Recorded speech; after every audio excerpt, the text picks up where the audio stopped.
Everyone, welcome back to my YouTube channel. तो जैसा कि आपको पता है, आपका यूटेट का एग्ज़ाम 24 अक्टूबर 2024 को है। तो जिसकी स्ट्रेटेजी मैं आपसे शेयर कर रही हूँ, इससे पिछले वीडियो में मैंने सीडीपी और लैंग्वेज को कवर कर दिया है। तो अगर आपने वो वीडियो नहीं देखी तो आप जाकर चेकआउट कर सकते हो। आपको चैनल की प्लेलिस्ट में सारी वीडियोस अवेलेबल हो जाएगी, तो आप वहां से जाकर चेकआउट कर सकते हो। तो आज मैं आपसे शेयर करूंगी कि आपकी ईवीएस की स्ट्रैटेजी क्या क्या हो सकती है। जिसका भी पेपर 1 है उसके पास ईवीएस होगी, तो उसमें हम डिस्कस करेंगे कि आपको क्या क्या चीज़ें फॉलो करनी है जिससे आप अच्छा स्कोर गेन कर पाएँ। सबसे पहले तो आपको मैं कंटेंट बता देती हूँ। इसमें भी सेम है, 30 मार्क्स की आपको देखने को मिल जाती है। कंटेंट आपको 15 नंबर का देखने को मिलेगा। कंटेंट का पोर्शन ज़्यादा हो सकता है, 15 to 20 क्वेश्चंस जो आपको कंटेंट के देखने को मिलेंगे, बाकी आपको पैडागोजी के देखने को मिलेंगे। पैडागोजी के जो है आपको 10 से 12 क्वेश्चंस देखने को मिल सकते हैं। तो इसमें दोनों का ही रोल है, लेकिन कंटेंट का ज़्यादा रोल है। मैंने आपको पहले भी बताया है, यूटेट में कंटेंट ज़्यादा पूछा जाता है अकॉर्डिंग टू सीटेट। तो इसीलिए सीटेट के भरोसे मत रहना, यूपी टेट का पोर्शन करना, क्योंकि यूपी टेट का ज़्यादा देखने को मिलता है। तो इसमें क्या आपको करना है, ईवीएस में कंटेंट के लिए सबसे पहले तो आपको एनसीईआरटी को फॉलो करना है। इसके अलावा आपको पीवाईक्यू पर ध्यान देना है। पीवाईक्यू आप कहीं से भी कर सकते हैं। आप चाहो तो यूटेट के लिए ये बुक फॉलो कर सकते हैं। ये प्राइमरी लेवल के लिए 1 to 5 के लिए है। तो अगर आपने ये बुक नहीं लिया तो आप बाय भी कर सकते हो। अगर आपको पीवाईक्यू क्वेश्चन चाहिए तो आप मुझे वो भी कमेंट कर देना। मैं सारे ईयर के पीवाईक्यू एक वीडियो में कवर कर दूंगी, तो वहाँ से आपके सारे पीवाईक्यू हो जाएंगे अगर आपको ये बुक नहीं लेनी है तब। वैसे आप ये बुक बाय कर सकते हो, इससे भी आपकी काफ़ी अच्छी तैयारी हो जाएगी। इसके अलावा आपके जो कॉन्टेंट के टॉपिक्स हैं वो है शेल्टर। फर्स्ट है शेल्टर, सेकंड है वाटर, थर्ड है ट्रैवल, फोर्थ है फूड, फिफ्थ है फैमिली एंड फ्रेंड्स, सिक्स्थ है बेसिक कॉन्सेप्ट्स ऑफ ईवीएस। जितने भी बेसिक्स कॉन्सेप्ट्स होते हैं ईवीएस में, लाइक जीव, वनस्पति, इन सबसे रिलेटेड, पेड़ पौधों से रिलेटेड जितने भी टॉपिक्स होते हैं वो सारे इसमें आ जाते हैं। नेक्स्ट है आपका वनस्पति और जीव। इसके अलावा है आपका things we can make and do, चीज़ें जो हम बना सकते हैं और कर सकते हैं। ये सारे टॉपिक्स आपके कंटेंट के हैं। आप इसके लिए एनसीईआरटी को फॉलो कीजिए या पीवाईक्यू को फॉलो कीजिए, दोनों में से आप कुछ भी फॉलो कर सकते हो। तो ये चीज़ें आपके कंटेंट में। इसके अलावा आपकी पैडागोजी देखने को मिलती है। पैडागोजी के टॉपिक भी मैं आपसे शेयर कर देती हूँ। पैडागोजी के जो आपके टॉपिक हैं, सबसे पहला है आपका पर्यावरण विज्ञान, परिभाषा, दायरा और महत्व। इसमें से किस टाइप के क्वेश्चंस देखने को मिलते हैं, जैसे कि मैं आपको ये नोट शेयर कर देती हूँ। जैसे कि ये पर्यावरण है, जैसे मैंने आप देख सकते हैं, आप ये नोट्स बना रखे हैं, तो इनसे रिलेटेड कुछ भी क्वेश्चन पूछा जा सकता है, जैसे जैविक, अजैविक, वातावरण। तो ये सारी चीज़ें आपसे पूछी जा सकती हैं। इसके अलावा रेड डाटा बुक क्या होती है, क्या क्या चीज़ें उसके अंदर होती है, तो ये चीज़ें आपको देखने को मिल सकती हैं। इसके अलावा शास्त्रीय नृत्य कौन कौन से होते हैं, लोक नृत्य कौन कौन से होते हैं, ये सारी चीज़ें आपको देखने को मिलेगी। ये रहे आपके लोक नृत्य। इसके अलावा सबसे ज़्यादा जो क्वेश्चन पूछा जाता है, प्रमुख पर्यावरण दिवस से क्वेश्चन पूछे जाते हैं। इनमें से हर बार एक क्वेश्चन ज़रूर बना है, तो ये चीज़ें आपसे बहुत ज़्यादा पूछी जाती है। इन चीज़ों पर फोकस कीजिएगा क्योंकि कॉन्टेंट ज़्यादा पूछा जाता है।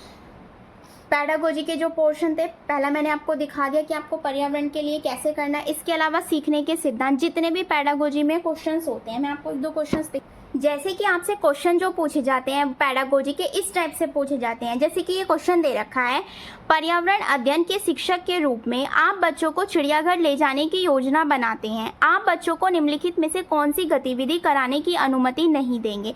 तो अगर आप इसके ऑप्शन पढ़ेंगे ना तो आपको समझ में आ जाएगा, अगर आपने पैडागोजी को अच्छे से कर रखा होगा। तो इस टाइप के क्वेश्चन जो होते हैं वो पैडागोजी में बनते हैं। ये सीखने के सिद्धांत पर है। इसके अलावा ईवीएस से संबंधित तरीके और गतिविधियां हो गया, अवधारणा और एकीकृत पर्यावरण हो गया, सतत एवं व्यापक मूल्यांकन यानी सीसीई, ये तो हर सब्जेक्ट में आपसे पूछा जा सकता है। इसके अलावा है पर्यावरण अध्ययन में समस्याएं कौन कौन सी होती है, टीएलएम, टीचिंग लर्निंग मटेरियल, प्रयोग और व्यवहारिक कार्य, अवधारणाओं को प्रस्तुत करने के लिए दृष्टिकोण। ये सारी चीज़ें आपसे पैडागोजी में पूछी जाएंगी। तो ये सारे टॉपिक्स आपको पैडागोजी में कवर करने हैं। इसके अलावा जो बहुत ज़्यादा इंपॉर्टेंट टॉपिक्स हैं वो है यूपी टेट के ऑल पीवाईक्यू।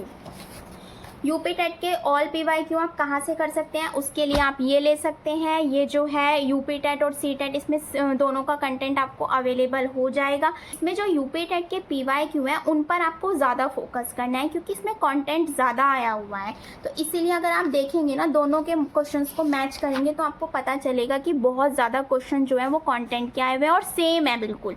ये चीज़ें ध्यान रखनी है आपको। इसमें जितने भी PYQ दे रखे हैं EVS के सारे कर डालने हैं। यूपी टेट के PYQ पर ज़्यादा फोकस करना है। इसके अलावा मैंने अभी आपको बताया था प्रमुख दिवस जितने भी हैं, रबी, जायद, खरीफ, इससे भी एक क्वेश्चन ज़रूर बना हुआ है। शास्त्रीय लोक नृत्य, इसके अलावा जो भी उत्तराखंड के राष्ट्रीय पशु है, पक्षी है, उनके बारे में आपको पता होना चाहिए, इससे एक क्वेश्चन ज़रूर बन रहा है। ग्रीन हाउस गैसेस कौन सी होती है, विटामिन्स एंड रोग, जितने भी विटामिन्स और रोग होते हैं, विटामिन से पूछा गया एंड रोग से कि किस विटामिन से कौन सा रोग हो जाता है, तो ये वाले क्वेश्चंस भी बने हैं। तो ये सारी चीज़ें आपको EVS के लिए फॉलो करनी है। सबसे ज़्यादा आपको NCERT और PYQ पर फोकस करना है। यूपी टेट के PYQ पर ज़्यादा फोकस करना है, प्लस यूटेट के दो के भी आप PYQ करेंगे तो हो जाएगा। और सारा कंटेंट जो है टेलीग्राम पर अवेलेबल है, आप वहाँ पर जाइए, वहाँ से क्वेश्चंस लगा सकते हैं या पैडागोजी को सॉल्व कर सकते हैं। वहाँ पर आपको सब कुछ मिल जाएगा। टेलीग्राम का जो लिंक है वो आपको डिस्क्रिप्शन में मिल जाएगा। आप मुझे कॉमेंट कर दीजिएगा अगर आपको उनके PYQ चाहिए, तो मैं एक वीडियो उस पर बना दूंगी जिससे आपके सारे PYQ एक ही वीडियो में कवर हो जाएं। इसमें 7 ईयर्स के PYQ दिए गए हैं, तो 7 ईयर्स के PYQ की एक वीडियो आपके लिए अपलोड कर दूंगी मैं, जिससे आपको ये बुक ना लेनी पड़े। तो EVS का कंटेंट आपका यहाँ से हो जाएगा। बस आपको EVS में यही चीज़ें फॉलो करनी है। NCERT को बहुत अच्छे से पढ़ना है, NCERT पर बहुत ज़्यादा आपको फोकस करना है। तो ये सारे टॉपिक्स आपके कंटेंट के हो गए। इसकी PDF आपको टेलीग्राम पर मिल जाएगी। इसके अलावा आपके ये जो पैडागोजी का पोर्शन है उसके टॉपिक्स हैं, ये चीज़ें आपको फॉलो करनी है। PYQ पर बहुत ज़्यादा फोकस करना है, क्योंकि PYQ से क्वेश्चंस रिपीट होते हैं।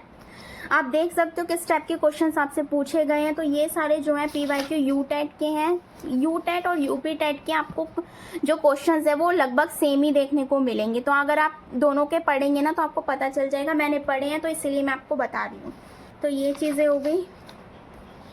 बस अगर आप EVS में ये फॉलो करेंगे तो आप EVS में बहुत अच्छे मार्क्स लेकर आ सकते हैं। और आप इसे नेगलेक्ट नहीं कर सकते हैं, क्योंकि 30 मार्क्स का होता है, एक अच्छा स्कोरिंग सब्जेक्ट है। तो इसीलिए ये चीज़ें आपको कवर करनी है इसमें। इसके अलावा मैंने लैंग्वेज और CDP की वीडियोस को अपलोड कर दिया है कि आप कम समय में क्या क्या चीज़ें फॉलो करके उनमें अच्छे मार्क्स गेन कर सकते हो। तो आप वो वीडियो भी चेकआउट कर लीजिएगा। आई होप वीडियो आपके लिए हेल्पफुल होगी। अगर आपका कोई भी क्वेश्चन हो तो आप मुझे नीचे कॉमेंट कर सकते हैं। अगर वीडियो हेल्पफुल लगी हो तो प्लीज़ वीडियो को ज़्यादा से ज़्यादा शेयर कीजिए, लाइक कीजिए, कॉमेंट कीजिए। Thank you.